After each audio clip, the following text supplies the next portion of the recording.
Hi, my name is Addison Key, and this is Pics or It Didn't Happen, Influencer Culture in Albuquerque Private Schools. So what is the current situation? Private schools are using influencer culture to market their business. I looked at private schools Bosque School, Albuquerque Academy, and Sandia Prep, and compared them to public schools, El Dorado High School, Volcano Vista, and Albuquerque High School. If education is their business, students are their product. I interviewed former head of upper school and head of admissions at Bosque School, Doug Key, and he explained that it's no different than a product at Target. You're competing with the people in the same product category. The issue with the current Instagram activity is that posts rarely account for the students' privacy, and business approach to education negatively impacts the students and enforces elitism within our education system. I would like to approach our city's private school system and propose social media efficacy classes that would teach educators about the current social media landscape and how it should be utilized in the future. I would hope that private school students would help form these classes and that private schools would accept them. So you're probably wondering, what is influencer culture? Anyone can be an influencer. Doesn't matter your age or your occupation. This is Emma Chamberlain. She is a YouTube influencer. So an influencer will promote a product. This is Chamberlain Coffee, her coffee company. This product will fit into their online lifestyle and aesthetic.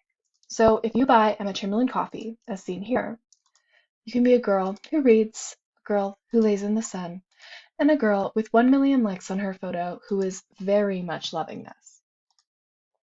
This creates a cause and effect. If you buy this product, cause, you can be just like me, effect. You can go to the Met Gala, read, you can be on the cover of Vogue. You can go to the Venice Film Festival. You can be on a billboard and maybe have a cat.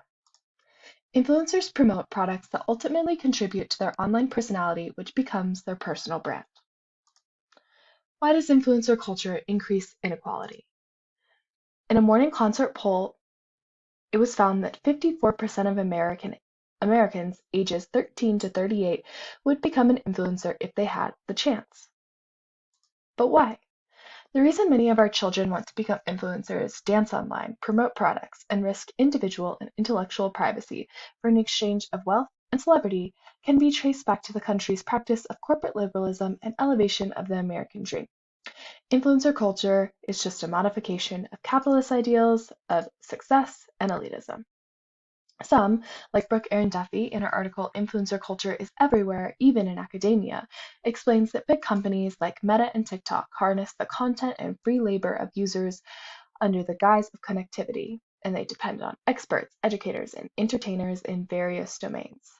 The realities of this influencer economy trickle down to affect and change the marketing strategies of physical communities. Local businesses are constantly forced to stay on brand. The strategies must become even more creative and, in some cases, exploitative of the community. So, education systems, because they're structured like a business, must sometimes exploit their community. So, how does Instagram encourage influencer culture and elitism? The biggest way is in their language. Instead of saying friends, they call you followers. And Amanda Montell argues in her book Cultish, The Language of Fanaticism, that the language Instagram promotes encourages users to create their own little cult.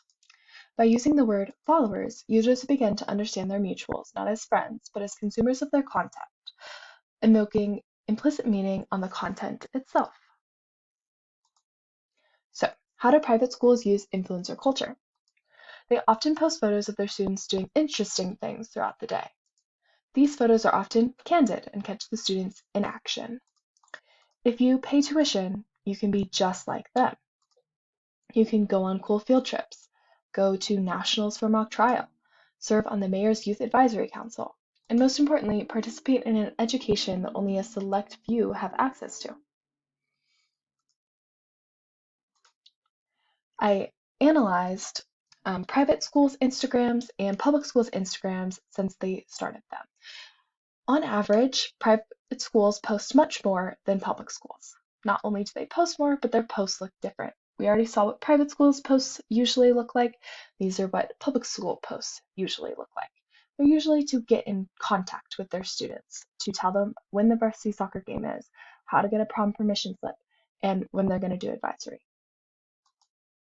So, the formula to the perfect Instagram caption, presented by Albuquerque Private Schools, and just another implication of elitism and influencer culture within their Instagram. First, there will be an identification of a student as a member of the community. So, Junior Sonia 23, our 7th grade science program, or the Albuquerque Academy mock trial team. Then there will be the achievement. So, collecting data and conducting research on the Rio Grande watershed, or appointed to the Mayor's Youth Advisory Council. And the most important one is the moral representation. So, representing the views and interests of the community, or engaging with a world beyond our campus. This, in a way, presents the students as morally superior to others, and that this is a must-have product that they are promoting. So how do students feel about this? To get an answer, I turned to my own little cult following and posted a Google survey on my Instagram, asking students that went to high school in Albuquerque about their experience. 90% of kids said that their school posted on social media. 60% of them went to private school, while 30% went to public school. When asked what they thought, if they thought students' privacy was being invaded, most students said sometimes. 13% said yes, and 27% said no. I asked students to explain. Many people said that it's okay when explicit consent is given, but if not, it isn't. Kids said that it was sometimes exploitative when schools posted students of color more to market diversity to their audience. Some people had different ideas about what consent is, because what really is consent? Does that mean that you consent one time? Does that mean you consent every time? And does that mean your parents consent for you? So why can't we just use parental consent? And should your parents be able to decide how their child is presented on social media? This allows us to look at how some parents present their kids on social media through sharenting. So what is sharenting? Parents create a social media presence for their children, sharing photos, videos, and updates about their lives. Let us use an example of a parent, the sharenter, and a child, the sharented. Parents will share pictures of things their kids do and accomplish, sometimes sharing moments where they struggle as learning moments. So, for example, their kid had a meltdown today and they learned a lot about emotions, or they were playing with other kids on the block. In the article, Sharenting, Peer Influence and Privacy Concerns, Guli Renzini states that sharenting can be a form of self-promotion as the parental digital self becomes a part of users' online self-representation. So this is a representation of the parent, but not the child. But sometimes it can also be a means of sharing community. But in conclusion, Ranzini states that it appears to substantially contribute to a narrative of parenting rather than to the narrative of childhood. So if we want to think of the children as our main concern instead of the parents or the teachers, then parental consent should not be the only factor we use when deciding how and when students should be posted online. So what do we do next? Creating social media efficacy classes for educators to learn about the impacts of social media and influencer culture. The classes will cover the connection of marketing and influence, marketing and education systems and its effects, current social media tactics of private schools in Albuquerque, and how these tactics compare to public school social media. The costs and budgets will be that we will need salaries for about 3 initial educators starting at $60,000, a workspace estimating that the rent will be about $1,800 a month, upkeep of miscellaneous costs averaging about $1,500 a month, and these classes will be funded by private schools and parents who are interested in bettering their school's community. So, the benefits and conclusion. What really is the problem? The problem is that Emma Chamberlain girl-bossed too hard.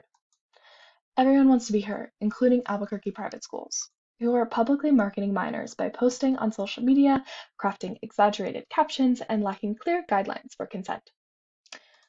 So what's the solution?